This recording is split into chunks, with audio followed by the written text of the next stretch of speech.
I love that music. We're just 12 days away from the first Democratic debate airing right here on MSNBC, a two-night throwdown where candidates will have the opportunity to challenge each other about policy, generational change, electability, likability, and any other ability they can think of on stage for the very first time. And this afternoon, some big news. Our first look at the two groupings. Here's the list for the first night's debate, Wednesday the 26th. It'll be Booker, Castro, de Blasio, John Delaney, Gabbard, Inslee, Klobuchar, Beto, Tim Ryan, and Elizabeth Warren. Then the next night, here's who we'll see. Michael Bennet, the frontrunner Joe Biden, Buttigieg, Gillibrand, Harris, Hickenlooper, Bernie, Swalwell, Marianne Williamson, and Andrew Yang. Joining our conversation, Karine Jean-Pierre, senior advisor to MoveOn.org, and Jason Johnson, politics editor, politics provocateur, I would say. I'm always excited you're here. Editor for The Root, both MSNBC contributors. Let me start with you. Yeah, so like it's like if you're going to see a comedy show, like you're going to go see Dave Chappelle, like I don't really care about the previous show, I just want to see the main act. Night two is the one that's going to matter, and it's not just because it has some of the bigger names. It has the people who are closest to each other when it comes to the kind of voters that they're trying to grab, right? So let's put those. Oh, there we go. There it is up there for anyone in their car. That second night again is Bennett, Biden, Buttigieg, Gillibrand, Harris, Hickenlooper, Sanders, Swalwell, Williamson, and Yang. So you're talking about Harris, Bernie, and Biden. Right. This is really key. Bernie Sanders benefits because he doesn't have to be next to Elizabeth Warren, because he is cratering right now. He is absolutely cratering. He didn't want to be on stage with Elizabeth Warren and have her pretty much finish him off. Here's his chance to put his contrast with himself and Joe Biden. But also you've got Senator Harris, who has also been dipping in the polls and losing to Elizabeth Warren. So you've got two candidates that are on the downswing who have their opportunity to go after the front runner. Night two is going to be the popcorn night. I think night one is actually going to be also a very good one to watch. And I'll say this because it's the first one. People are curious. It's at prime time. Elizabeth Warren is surging right now. They are giving her a second look. And I actually, at first I was like, oh man, she's not going to be on with Biden. Maybe her team might be a little disappointed, but she's going to be. Let's put up again who she'll be on with. She'll be on with Booker, Castro, de Blasio, Delaney, Tulsi Gabbard, Jay Inslee, Klobuchar, Beto, Tim Ryan, and Elizabeth Warren. But I think for her, she's going to be the one that people are going to, target and be going after. But at the same time, she has so much energy when she's on stage. She takes over the whole entire room. And now, the thing is, how is she going to do that? Bottle that up and be a very strategic and smart debater, which I think she could do. So I actually think people are going to tune in for this first one just to see what's going on, what's happening. And they're taking a second look at Elizabeth Warren. I think it's ironic that the DNC went out of their way to try to not have an undercard and then got one anyway, just by chance. I mean, the first night is somewhat of an undercard, other than Elizabeth Warren, who is in that top tier of candidates. At least according to the polls, she's there kind of by herself. If I were her, I would be a little bit perturbed. I think, to your point, that you're left all alone. You don't get to engage with some of the other frontrunners. But she has a different. There's something that's different about her than the other candidates, and that I'm not sure she needs to attack Biden or Bernie, with whom she's to some extent competing for votes on the left, because Elizabeth Warren actually has more of a unique message than the other candidates. A lot of the other candidates have to attack. She just has to tell her story and share a message, because she has one, which is not true about all the other candidates. So she can do that on night one or on night two. And she's become so central to, I think, the left's drive toward impeachment, should they ever arrive there. I mean, she is one of the driving forces. She's not the only one. Don't tweet me. But she is one of the driving forces. She called for impeachment. She had the most succinct summary of what the Mueller report actually says. And so I think that I think you're talking about her policies. She's got piles and piles of policies. She also has been driving the impeachment message, the sort of laws were broken by Donald Trump in the Mueller report message, in a way that has really excited the Democratic base. Yeah, she's, and again, I'll probably get tweeted at for saying this. We'll split them. She's sort of the Ted Cruz of the race. And what I mean by that is she has the sharpest edge to her. She's never going to be outflanked on the left. And she's got her policies have real meat to them.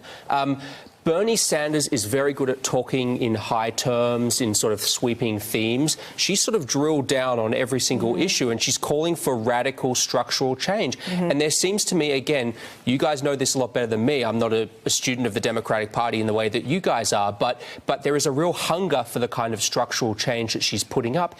And just not having done it before, being a fresh face, not having gone through the process and being sort of, last year's news or last cycle's news has its own value. And again, like I remember covering the 2016 campaign, and there is just that sense that Ted Cruz had around him where he was connected to the base, the activists loved him, he was fresh on the scene, and he did have detail and substance to the policies he was putting out there. And then on the second night, it would seem that on the first night, Elizabeth Warren really does maybe frame the substance of the debate. On the second night, do you think it all becomes a Biden pylon? Yes. Yes. Absolutely. Absolutely. He needs to put on some armor. It's going to be, absolutely. People are going to try and pretend that they won't first, though. That's the thing. You're still going to have... See, that's such a Democratic thing. Republicans, there's two things that Democrats do. And look what happened to us. I'm not recommending it. Don't try this at home. Is Gillibrand on the stage with Biden? Let me look. Yeah, Gillibrand. Oh, my God. Okay, so Yeah. there you go. Here's a perfect. Yeah. She needs a breakthrough moment. Exactly. She's defined herself as a candidate who's, women. Women for women. My gosh. Yeah. I mean, if she doesn't... And what is it? Anita Hill? It's not hard to predict a Gillibrand moment. And Mayor Pete's going to come after him as well for being old school and everything else like that. I've said this all along. I was like, who's going to be the Dick Gephardt? Who's going to be the Ted Cruz? Who's going to be the John Kasich? Who's going to be the person who goes on the suicide run? It's like, I'm going to take down the big guy because that's going to be my moment. And I don't think Bernie Sanders and Harris have to do that. They're not going to have to go after Joe Biden. They're going to be making electability arguments while other people are going to claw him like a bunch of hyenas. I do want to say that I think it's going to be about issues. They have to, it can't be ugly, it can't be personal. It probably will be ugly, but it can't be personal. And what I mean by that, personal. I actually don't think the base wants that. I think there's a hunger for how are you going to move us forward? We are in a dire strait. Like, how are you going to move this country forward? And what's your vision and what's your policies? And I'm hoping that it does not get personal. Let me ask all of you one question that keeps me up at night when I'm not worrying about Donald Trump on Twitter. So, Joe Biden, I don't meet people in my normal life at drop-off, at summer camp, at the airport, at Costco, who are unenthusiastic about him. Not everyone's sure he'll be the nominee. Not everyone's sure he should be. But they all like him. What is the downside to the second night being a pile-up on Biden? That he doesn't perform well. I mean, that's the downside for him. I mean, look, Joe Biden's message... But is there any danger in the Democrats? I mean, a lot of Democrats outside of sort of our line of work think he's their best chance of beating Trump. Look, I think if that's true, if he is the best chance of beating Trump, and I don't think...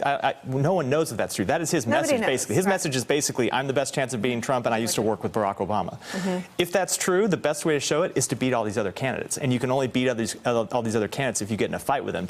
Your point about the base not wanting to get personal and ugly, I am in the distinct minority here. I hope it gets very ugly and very personal, because I want to see which of these candidates can throw a punch and take a punch, because when they get in the ring with Donald Trump, they're going to be on the receiving end some pretty big punches. I guess my point is it's going to get ugly. I'm just saying, like, the personal attacks, right? They're going to talk about policies. They're going to talk about the generational change. They're going to talk about, what his policies of 40 years ago, or the last 40 years, I should say. That I understand. It's just like I'm hoping it doesn't get personal as to, like, your age or whatever I will tell you this. So two things. One, I have the official, met the guy in the streets conversation. I literally was jogging this morning. 60-something-year-old older white guy heard me talking about the debates on my cell phone with a friend. And he's like, oh, you're going to the fish fry next week where you're going to have Joe Biden and all those candidates. He's like, I'm a 67-year-old white man, and I don't really think Joe Biden is the future. We need somebody else. Like, the guy overheard me saying this as I'm running on a lake in Maryland, right? My friends who are regular people who have nothing to do with this,